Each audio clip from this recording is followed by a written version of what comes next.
com o senador mineiro Carlos Viana, que é do PSD. Viana, muito obrigada pela entrevista, por nos receber aqui no seu gabinete. Obrigado a você, Edilene. Obrigado, um abraço a toda a gente que veio Itatiaia e seja muito bem-vinda a Brasília. Sua estada aqui conosco será muito importante para que a gente discuta as questões sobre Minas Gerais. Muito obrigada, é uma satisfação te reencontrar. Muito obrigado a você também, a Beyoncé da Rádio Itatiaia. Esse apelido do carnaval pegou, né, Viana? Pois é, merecido. E parabéns pelo casamento e pela trajetória. Eu te desejo muitas felicidades. Obrigada, eu sei que é sincero, fico muito satisfeita, Viana. Você que em Brasília tem acompanhado de perto a questão da BR-381 e do metrô, o que nós temos de novos passos e novas datas em relação a isso e, claro, recursos? É bom nós falarmos sobre esse assunto porque são notícias muito boas que nós estamos trazendo para Minas Gerais. Para o nosso ouvinte entender bem, aqui em Brasília, a representação política ela tem que ser muito firme naquilo que ela deseja para o Estado. Quando nós comparamos Minas Gerais com outros, com a Bahia, com Tocantins, com mesmo estados menores, que no passado sempre tiveram muita dificuldade, como a Paraíba, por exemplo, Minas Gerais ficou para trás 20 anos. Esses estados avançaram muito. Salvador fez um metrô em 12 anos, do Pelourinho, passando pelas regiões mais carentes da cidade, nos vales, chegando ao aeroporto. Por que isso? Presença política efetiva no passado, decidida. E nós estamos recuperando esse espaço que Minas Gerais perdeu e que agora começa a trazer resultados. E não é uma caminhada fácil não, Edilene. Quando nós falamos em grandes projetos como a 381, foram precisos mais de 2 anos de discussões sobre como resolver o problema. Aquilo que há 2 décadas tinha que estar pronto, nós tentamos resolver, ou conseguimos resolver num prazo muito curto, que tudo demanda. A questão do metrô. Tem 30 anos que o metrô de Belo Horizonte começou, não foi terminado e tem uma conta bilionária para a gente resolver por conta do prejuízo que nós temos no metrô. Mas graças a Deus, nós começamos a conversar com o governo com muita seriedade, com muita firmeza aqui no Senado. A minha ida como vice-líder para o governo, a convite do próprio presidente, foi um primeiro passo de abertura de portas para o Estado. Nós começamos a colocar os projetos à frente dos demais, porque é uma disputa. O orçamento é curto, quem tem mais presença no governo consegue adiantar o que quer. Quem não tem, fica como nós no passado, para trás em vários aspectos. E conseguimos avançar. Na questão, por exemplo, vamos falar da 381. O projeto de privatização ou concessão da rodovia começou primeiro na empresa de participação em logística. Lá nós definimos que seria muito injusto cobrarmos o preço da faixa dupla já de imediato, que não é barato para os motoristas.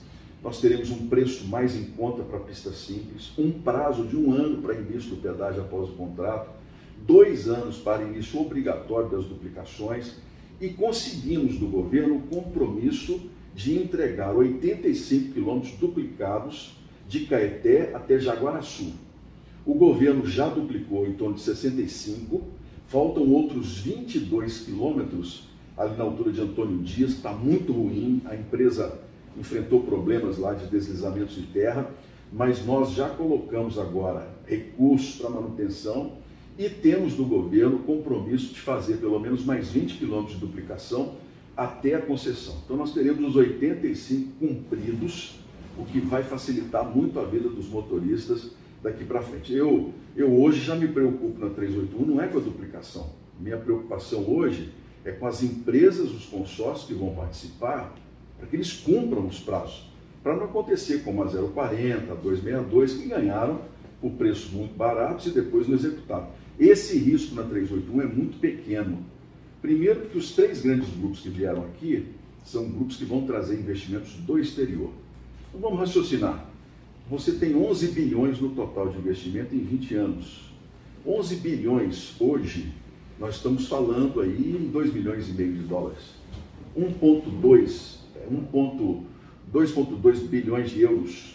É um dinheiro que vem para eles dentro de uma forma muito mais simples e menos arriscada. Para nós é ótimo, porque esse recurso vai entrar num câmbio alto, futuramente esse investimento vai trazer o retorno que nós esperamos. E o metrô da capital, que é um assunto assim, que é uma questão de honra para mim, uma questão de honra para Belo Horizonte.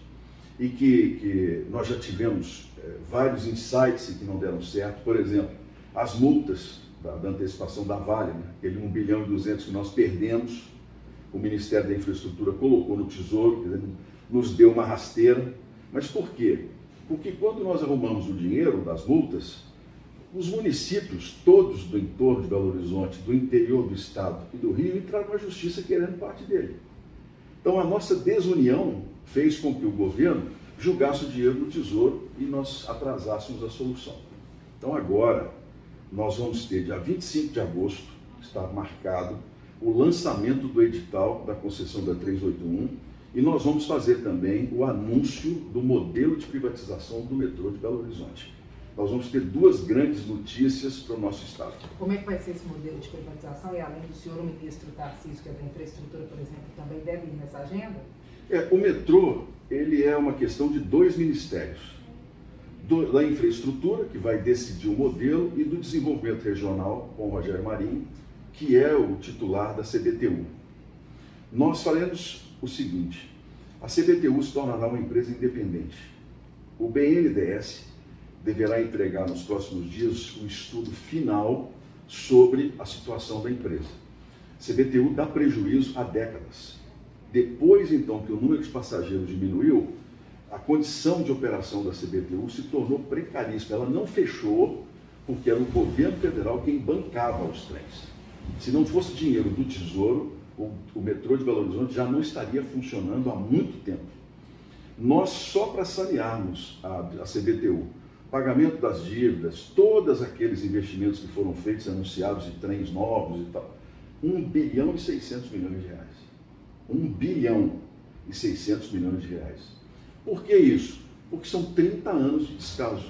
Como não se resolveu o problema em 3 décadas, a conta está aí para a gente. 1 bilhão e 600 só para sanear a CBTU.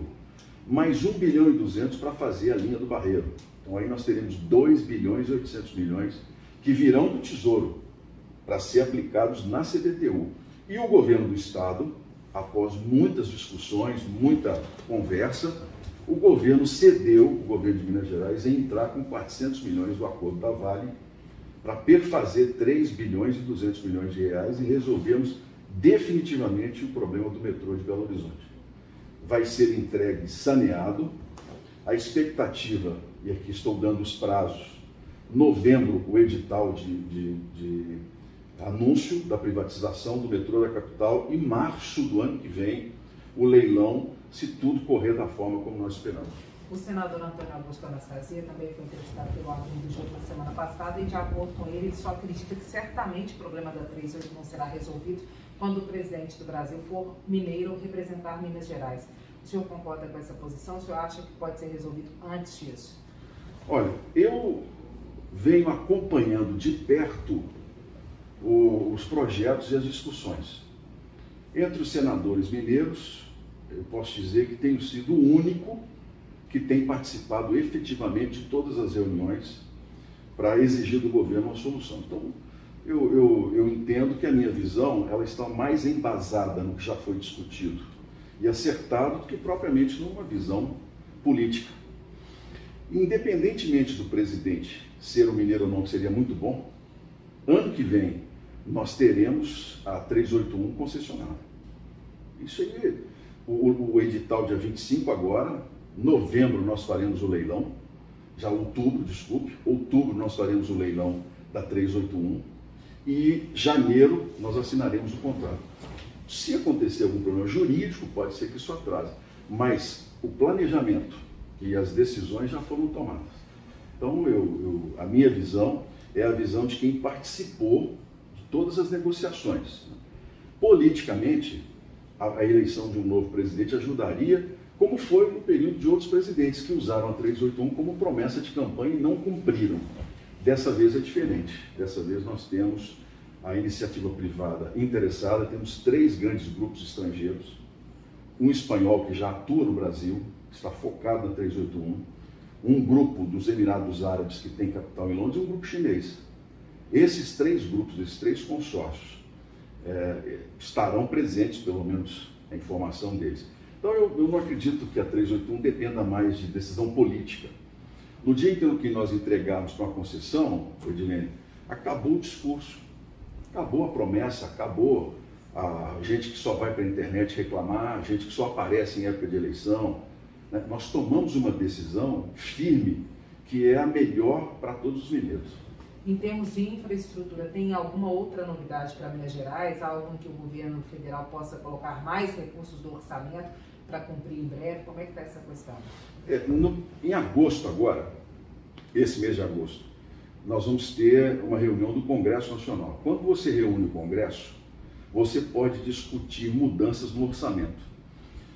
O orçamento, muitas pessoas não entendem, o orçamento não é uma peça única. O orçamento, eu digo, o governo tem um grande armário com várias gavetas. A gaveta da saúde, da educação, do investimento e por aí vai. O governo só abre aquela gaveta quando tem um recurso disponível ou previsto. Quando a arrecadação aumenta, como aconteceu esse ano, o primeiro semestre foi excepcional na arrecadação, e o segundo semestre, o que tudo indica, também será, o que o governo faz? O governo abre aquela gaveta e libera um pouco mais de dinheiro. Quando você tem uma política próxima de quem vai tomar a decisão, você traz esse dinheiro para o lado de quem está ali tomando a decisão. É assim que funciona. Na política, quem está mais perto do poder decisório é que consegue mais benefício. Então, para Minas Gerais, a minha vinda como vice-líder do governo teve um preço muito alto, no sentido de política, né? Porque é muito difícil ser vice-líder do governo, mas abriu portas. A eleição de Rodrigo Pacheco para a presidência do Senado nos deu mais força, nos deu a capacidade de decidir sobre os recursos de interesse de Minas Gerais. Isso está acontecendo com muita firmeza aqui em Brasília hoje. Nós temos no Jequitinhonha a BR-367, entre Salto da Divisa e Jacinto, que é uma rodovia que está há 70 anos esperando ser asfaltada. A obra continuou, eu fiz um compromisso que essa obra não iria parar. Hoje as máquinas já estão fazendo o traçado novo, terraplanagem. Em setembro, na segunda semana de setembro, nós vamos ao Jequitinhonha, inclusive o ministro Tarcísio está convidado, o presidente do Senado está convidado. Nós vamos ao Jequitinhonha e iniciar o asfaltamento das pistas. Porque é impressionante como tem gente que torce contra. É um negócio absurdo, como tem gente que torce contra.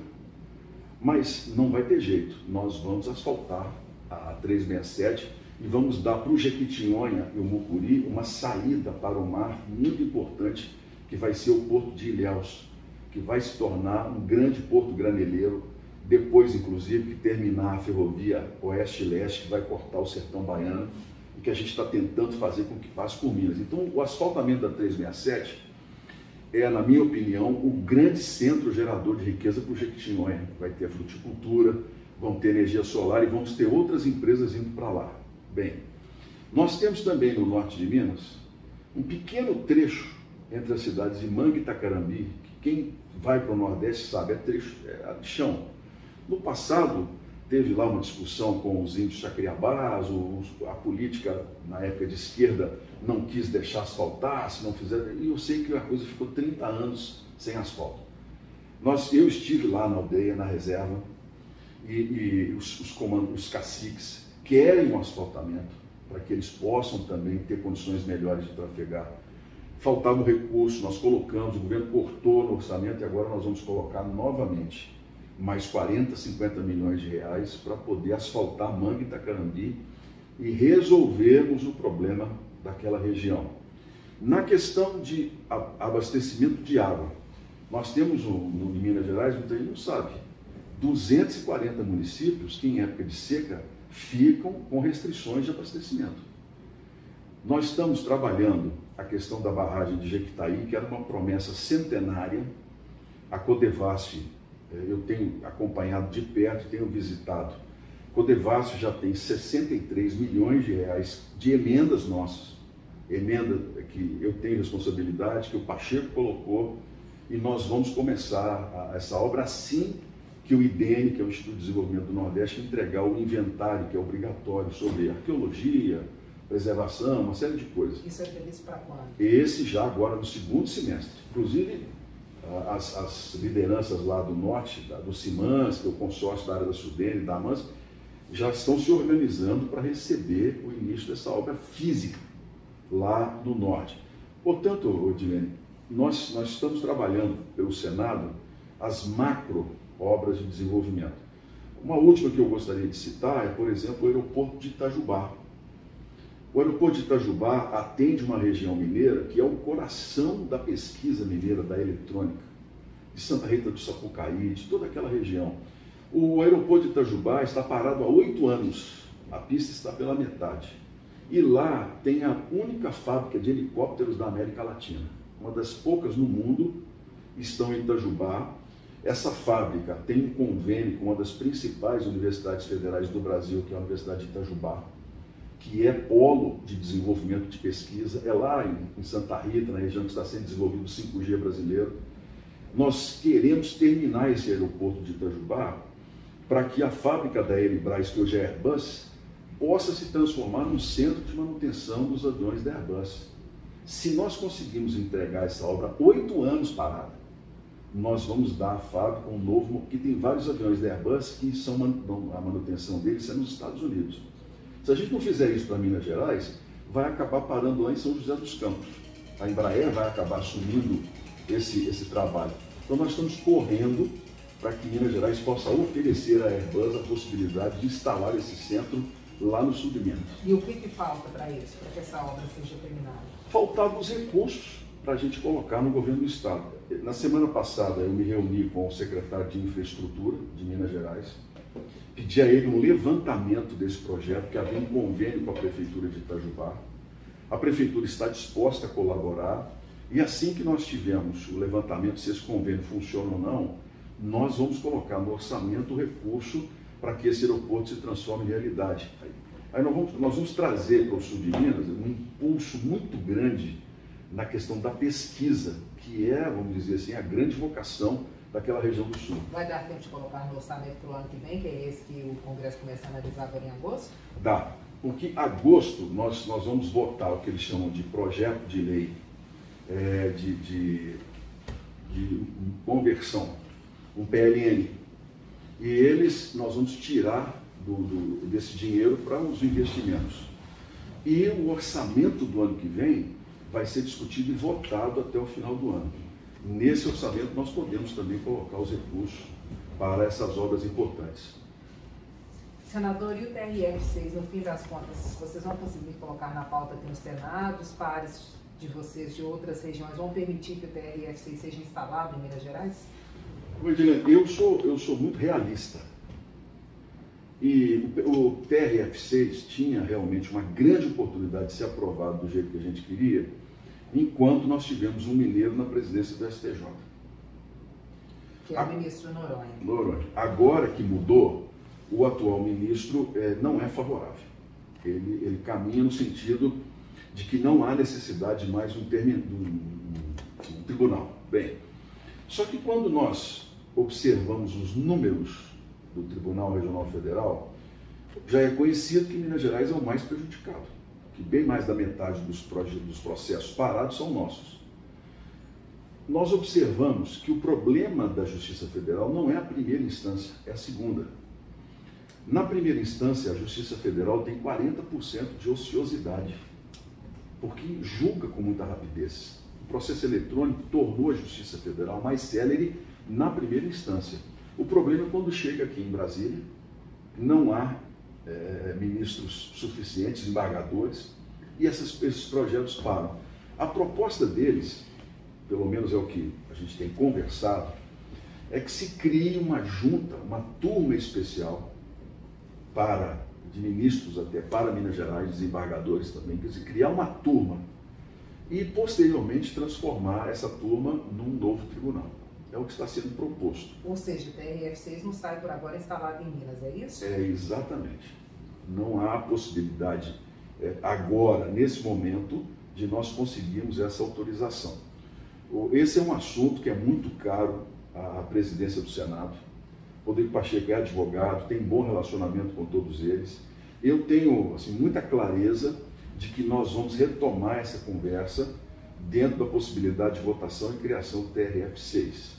Eu espero que, votado aqui e aprovado, o STJ também não cria nenhum tipo de problema para nós. Mas hoje nós enfrentamos uma resistência grande, especialmente dos estados do norte, que têm os processos também junto conosco e que dizem que nós vamos tomar funcionários, servidores, que isso vai piorar para eles e tal. É um jogo de incompreensão política, porque se você cria um para Minas Gerais, naturalmente eles vão ficar muito mais liberados para o outro lado. Mas esse convencimento nós vamos fazer aos poucos, como fizemos, por exemplo, no caso da Sudene. Por falar em Sudene, o veto do presidente da República à inclusão de mais de 80 municípios mineiros na região da Sudene será derrubado aqui no Senado? Isso vai acontecer quando? Olha, o veto à Sudene foi um desrespeito muito grande do ministro Paulo Guedes com Minas Gerais e com a liderança do governo. Porque eu sou vice-líder do governo e digo para você, não é fácil. O projeto foi da minha relatoria. Eu conversei com um por um dos senadores do Nordeste. Foram poucos os que não quiseram nos apoiar. Estava tudo correto. O projeto não traz qualquer tipo de renúncia fiscal, nenhuma. Porque não há renúncia fiscal onde não há empresa funcionando. A visão da economia é a seguinte: a hora que o governo autorizar, quem se instalar futuramente vai deixar de pagar o imposto. Bom, como é que pode? Se você atrai alguém, não tem nada, o que ele produzir é algo a mais. Não, mas tem a visão da renúncia. Bem, e foi um dia muito ruim para o governo em Minas Gerais. Eu deixei isso muito claro ao Palácio Planalto, porque era uma expectativa nossa. E o pior foi que, depois de vetado, 11h30 da noite, nós estávamos reunidos aqui na presidência e o próprio Ministério da Economia nos apresentou uma solução. Então, por que não fez isso uma semana antes para evitar o desgaste que foi? Então, de lá para cá, a gente tem trabalhado. Teria sido necessária uma medida provisória para poder falar sobre a renúncia, mas não vai ser mais. Junto com o veto que nós pretendemos derrubar, virá também o veto a outros setores que receberam benefício e que não terão mais, já está acordado isso. E a liderança do governo vai caminhar para derrubar o veto. Derrubado, vai a sanção e nós teremos os 81 municípios mineiros sendo beneficiados. Houve uma resistência muito grande também dentro da própria Minas Gerais. Os municípios do norte do Jequitinhonha foram contra, porque entenderam que o dinheiro não daria para todo mundo.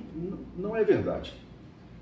Em 2019, eu participei da reunião da Sudene em Pernambuco. Eu era o único mineiro presente nessa reunião, não tinha ninguém do governo do estado. E nós conseguimos aumentar o dinheiro da Sudene de 950 milhões para 1.240 bilhões. Metade desse dinheiro volta direto. Por quê? Porque não tem projeto de desenvolvimento. O próprio governo do estado não apresenta projetos conjuntos para desenvolver usando o dinheiro do fundo. Então, se nós acrescentamos mais 81 cidades de Valadares para cima na direção do Mucuri, que são cidades de IDH muito baixo, o que vai fazer é aproveitar o dinheiro que sobra.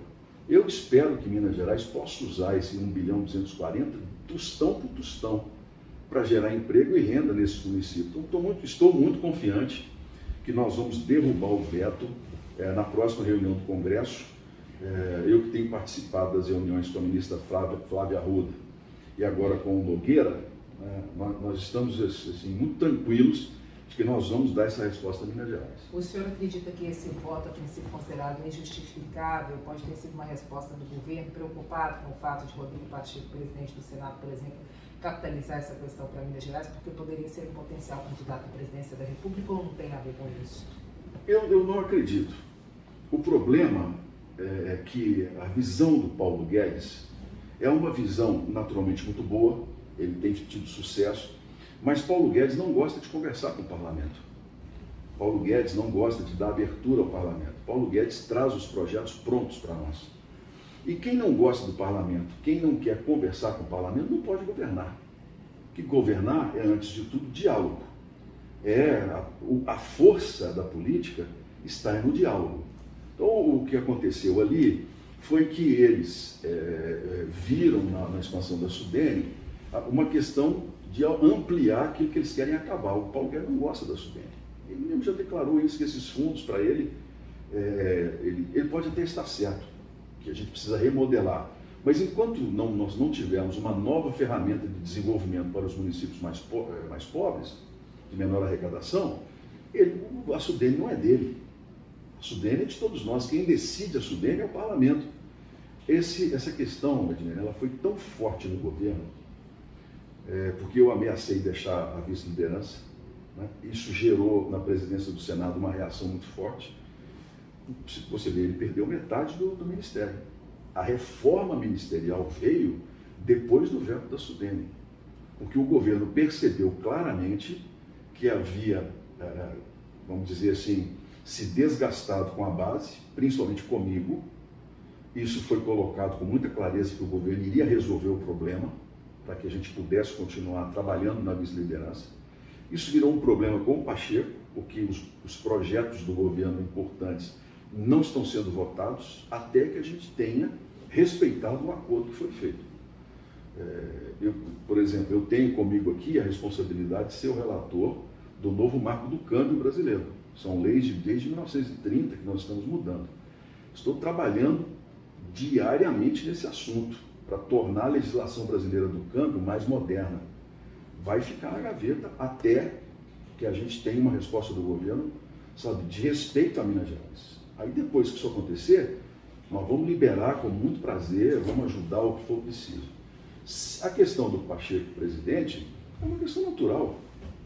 Ele é jovem na política, é preparado. Aqui no Senado, eu digo, é bom companheiro, é uma pessoa que nós temos uma amizade. A eleição dele à presidência, eu fui um dos principais cabos, assim como ajudei Davi Alcolumbre, ajudei Rodrigo Pacheco. E vamos deixar a eleição para o ano que vem. Eu acredito que 2021, 2022, é que vai ser o ano da gente discutir essas questões. Então, eu não acredito que o veto da Sudene tenha vindo por retaliação política, não. Foi mesmo, infelizmente, desarticulação do governo federal quando passa pelo ministro Paulo Guedes. O senhor acredita que, de fato, Rodrigo Pacheco possa ser candidato da terceira via em 2022? Ele é um nome viável, pode ter apoio de outros partidos. E o senhor continua tendo a pretensão de ser candidato ao governo de Minas também na próxima eleição? O cenário está muito turvo, o cenário político brasileiro. Eu digo que ainda está cedo para a gente definir claramente o que será a eleição do ano que vem. Porque quando a gente observa os números com mais frieza, a gente observa que o presidente Jair Bolsonaro já não está perdendo tantos pontos mais. Ele começa a recuperar pontos no pós-pandemia. Isso pode significar uma virada nessa balança, no peso do que está lá. A gente observa que os votos do Lula, eles estão parados, eles não crescem mais. A rejeição a tanto uma ou outra é de 52%. Então, os brasileiros querem uma nova opção. Os brasileiros querem um nome novo que entenda o país, que tenha mais sensibilidade com as pessoas e que esteja disposto a fazer as reformas que a gente precisa. Esse perfil se enquadra muito bem, Rodrigo Pacheco. Não tenho dúvida nenhuma. Independentemente se lá na frente a gente caminhar diferentes, ou eu, como pretendo ser candidato a governador, apoiar um outro presidente, mas eu reconheço com muita clareza, Rodrigo Pacheco é uma pessoa muito preparada e tem o equilíbrio suficiente para comandar o país. A questão é a radicalização que nós estamos nela. Tanto de esquerda quanto de direita, nós temos um embate que, se nós formos para ele ano que vem, eu brinco que vai ser a eleição do Armagedon, a eleição do fim do mundo. Porque é impressionante como as redes entraram, a gente observa, há um choque ideológico no Brasil que não faz bem. A gente não consegue discutir nada mais no país de uma forma tranquila, tudo gera desgaste, a gente não consegue ter bom senso. Então está precisando recuperar isso. O PSD, que é o partido que estou hoje, está muito alinhado em trazer Rodrigo Pacheco. Há uma possibilidade grande que ele venha e eu acho que seria uma grande conquista. No meu caso, você perguntou, eu estou disposto a concorrer ao governo do Estado. Eu não vim para a política para me acomodar. Seria muito cômodo ficar aqui 8 anos sem fazer absolutamente nada. Não é o meu perfil. Porque, se fosse isso, eu teria ficado jornalista, porque aí eu só ficava jogando pedra. Agora não. Eu agora quero dar soluções como nós estamos dando soluções. Então, quando eu falo sobre 381, quando eu falo sobre metrô, Eu estou falando daquilo que eu participei, que eu busquei ajudar junto do governo e dos resultados que nós estamos conseguindo. Então, pretendo colocar o meu nome ao governo, conheço Minas Gerais, não vou dizer que melhor do que qualquer um dos candidatos, mas conheço profundamente as realidades de cada região de Minas. E vamos analisar partido. Hoje, partido se tornou uma questão obrigatória. Você não pode ter uma candidatura independente. Deveria ter. Deveria poder falar, olha, eu quero ser candidato, não quero partido. O PSD, você sabe, está muito alinhado com o Calil, que é um bom candidato. Calil que tem feito uma administração aprovada, porque foi eleito de uma forma muito expressiva. Ele está disposto. Se ele for, e o PSD decidir por ele, claro que eu vou buscar outro caminho. Isso aí, a minha decisão é, nos próximos meses, observar qual vai ser o movimento do PSD. Se o PSD tomar a decisão de apoiar Calil, aplaudo e vamos para o debate. Há outras duas legendas que já se pronunciaram, já estiveram aqui e se colocaram à disposição de me abraçar para o governo de Minas Gerais. Então, até o ano que vem, Dilene, nós vamos ter muitas novidades. Viu? O senhor pode adiantar os nomes dessas legendas ou por enquanto não? Não, eu vou segurar, porque quando eu era candidato a senador, eu revelava, aí imediatamente eles iam lá e tomavam as legendas, para não me deixar candidatar. Você quer vencer uma guerra sem deixar o inimigo ter arma, viu?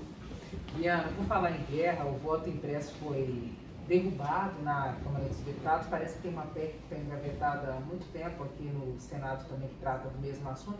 Como é que o senhor avaliou isso tudo? Qual foi o posicionamento do senhor? Aqui nos bastidores em Brasília, algumas fontes muito reservadas têm dito que o presidente Jair Bolsonaro queria de fato a derrubada do voto impresso para poder continuar com essa briga de forma mais forte.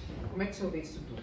Olha, esse é um assunto que está entre aqueles que eu citei em que não se consegue ter bom senso. Primeiro, nós precisamos definir de qual voto impresso nós estamos falando.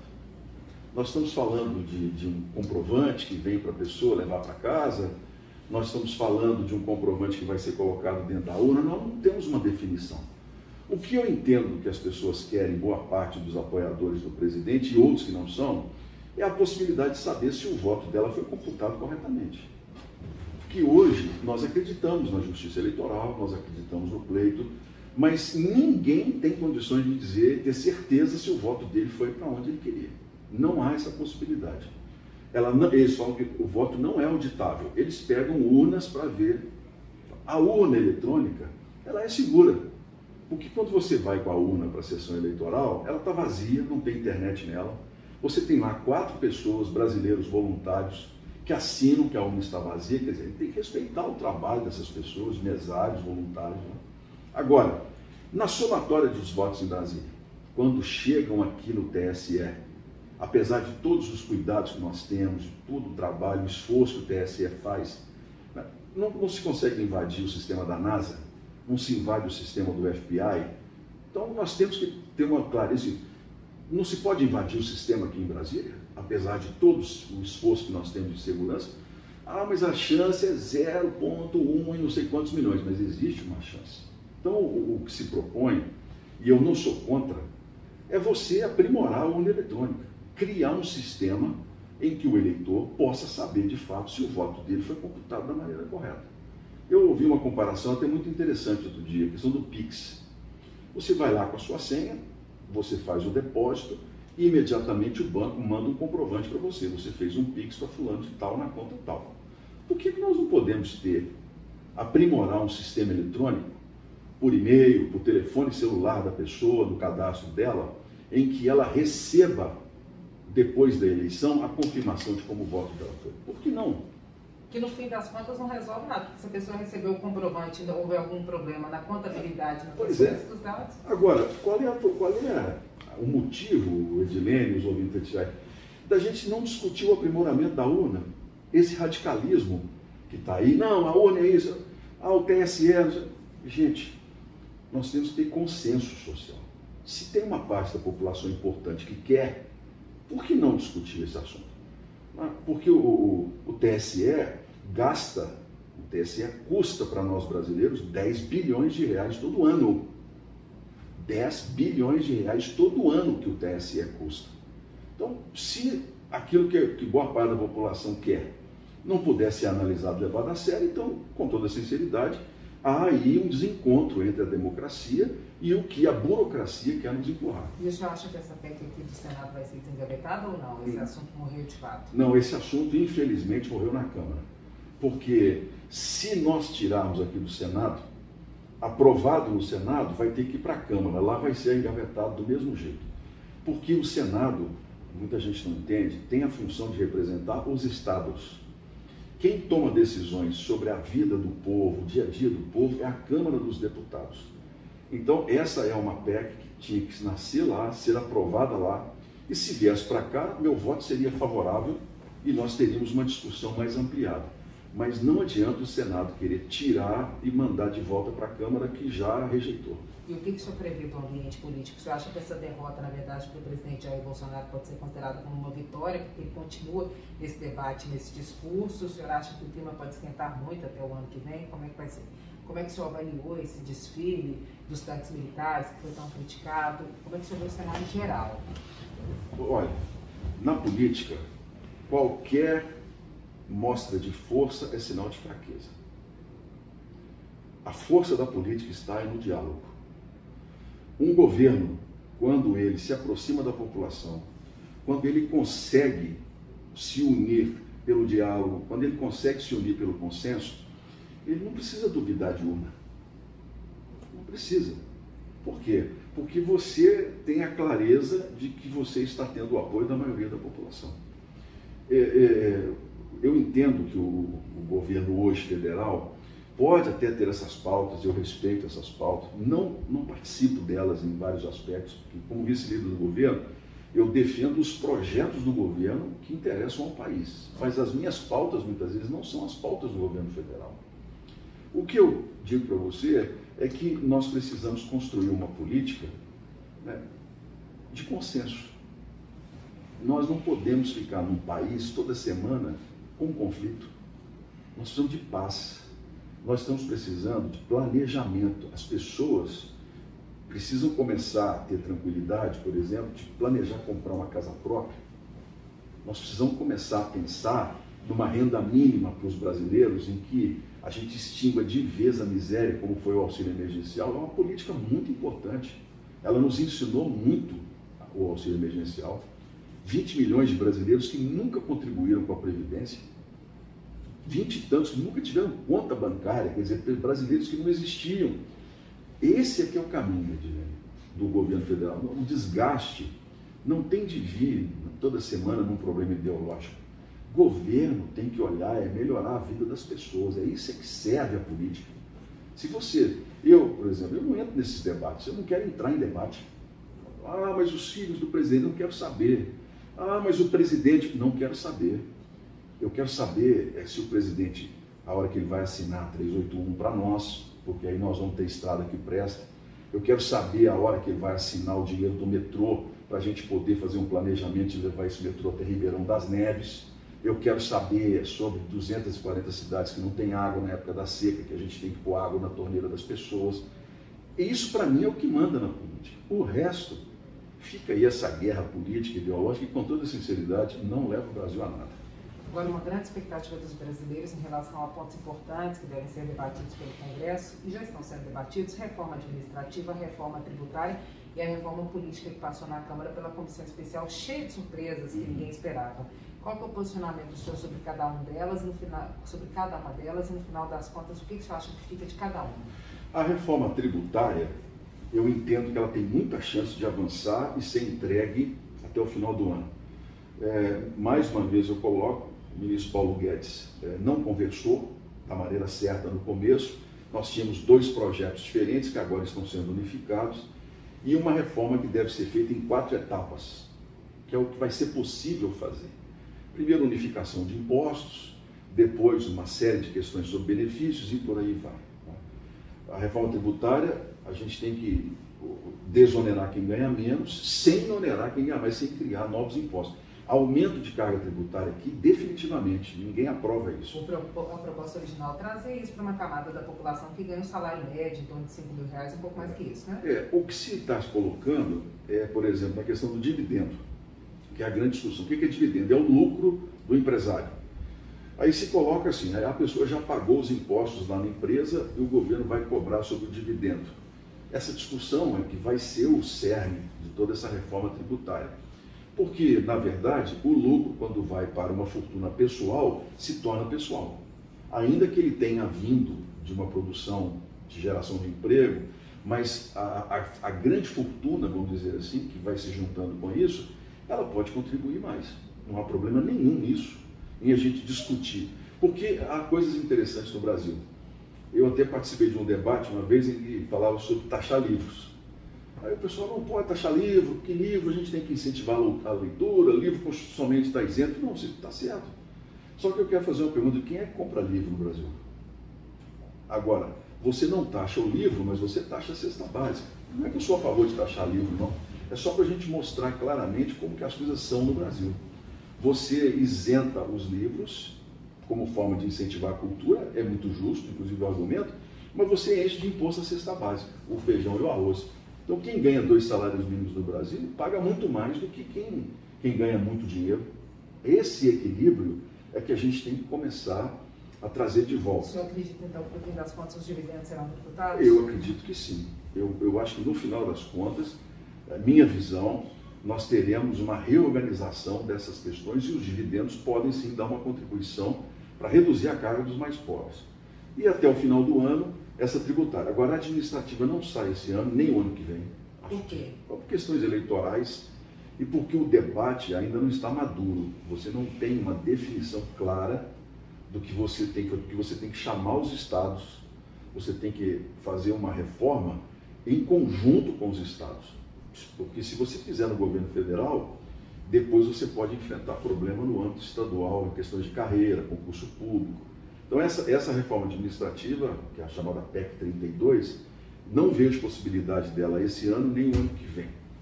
E a tributária não. Essa, a meu ver, será a grande discussão até o final do ano. Em relação à reforma política, o que o senhor avalia que foi aprovado na Câmara? E o que o senhor acha que fica no final da aprovação do texto definitivo?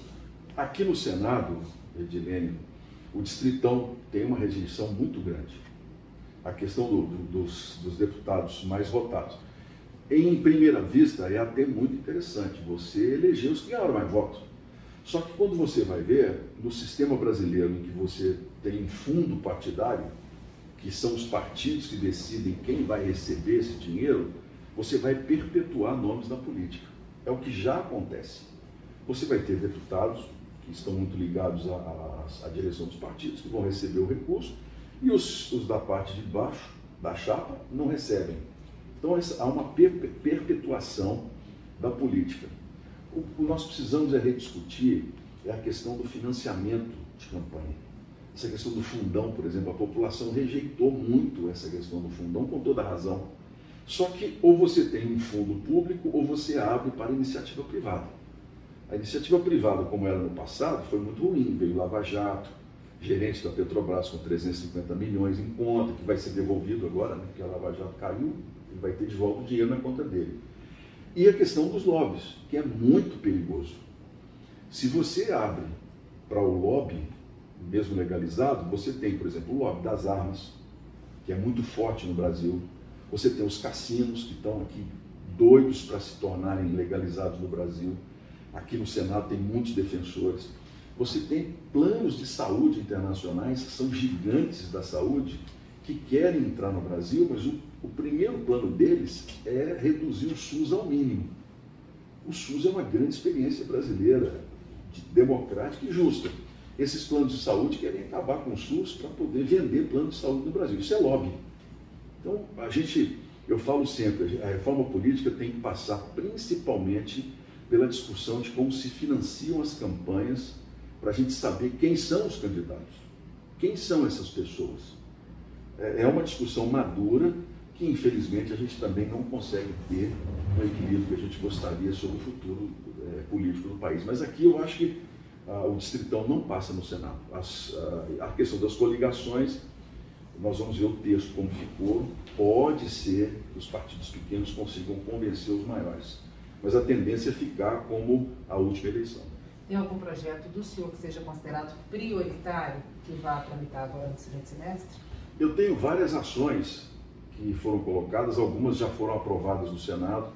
A questão de endurecimento de regras para desastres ambientais, que já está na Câmara, que é um projeto nosso sobre pagamento de custas de bombeiros, da Polícia Militar, do posto de saúde. Tirei essa experiência de Brumadinho. Os estados, os municípios precisam ser ressarcidos, além das questões jurídicas de indenização, dano moral, essas coisas, material. Esse custo do serviço público, quem provoca um desastre tem que pagar também. Então esse projeto está em andamento, é um projeto pelo qual eu tenho um carinho muito grande. E tem um outro que eu trouxe para as pessoas com deficiência, que é a questão de se usar o fundo de garantia nas casas para adaptar as residências para essas famílias. Também está em análise, se não fosse o Covid, talvez já tivesse até sido aprovado em plenário. É algo que eu levo com muito carinho para as pessoas, os grupos que me apoiaram e pelos quais a gente precisa ter uma atenção muito grande.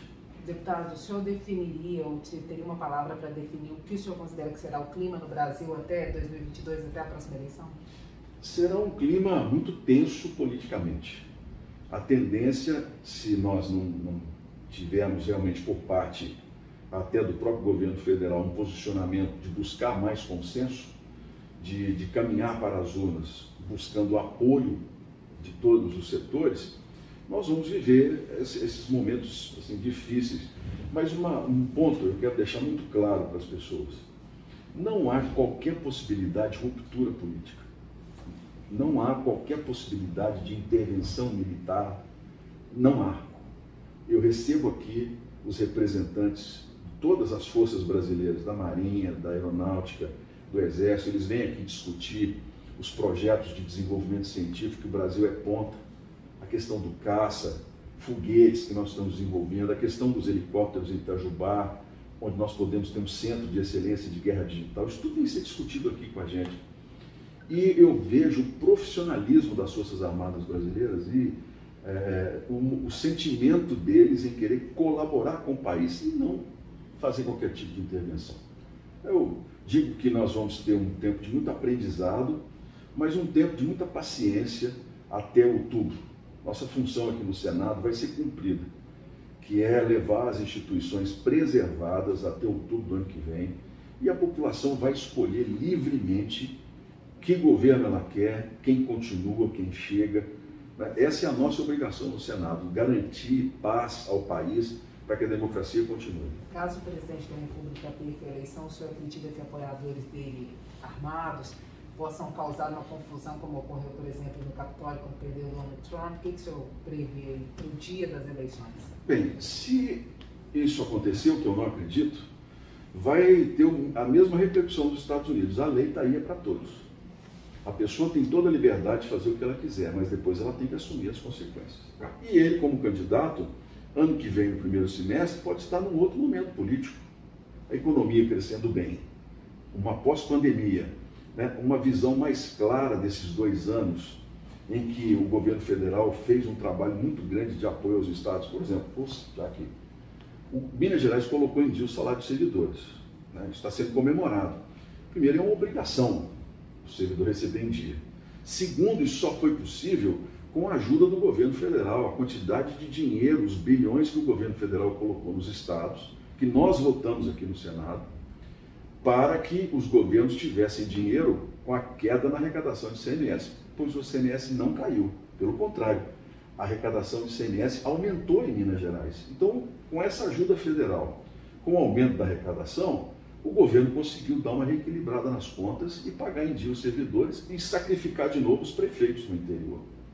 O que Minas deveria ter feito é um plano de recuperação fiscal, que já teria colocado o Estado num patamar de desenvolvimento muito maior, já muito mais rápido, e não fez, por falta de apoio na Assembleia e por aí vai.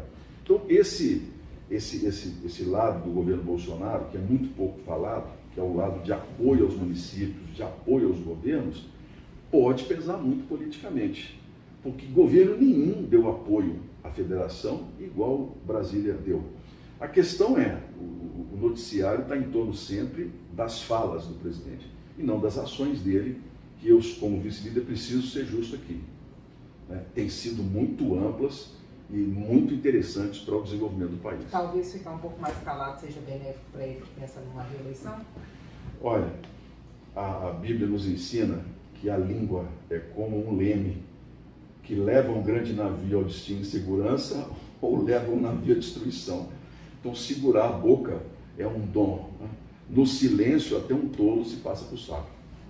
Viana, muito obrigada pela entrevista, viu? Obrigado, Dilene. Seja bem-vinda. Foi um prazer revê-la aqui, depois da nossa saída da Itatiaia. Não tive o prazer ainda de revisitar a casa. Acho que até para evitar um pouco a saudade de vocês todos. Mas bem-vinda. E eu fico satisfeito que você vai poder nos dar a oportunidade de mostrar ainda mais o tanto que nós temos trabalhado com Minas Gerais. Também estou muito satisfeito, muito obrigada. Um grande abraço a todos, viu? E saibam que temos senador aqui disposto a colocar Minas Gerais, estamos conseguindo, no mapa brasileiro do desenvolvimento e do respeito político. Minas merece isso.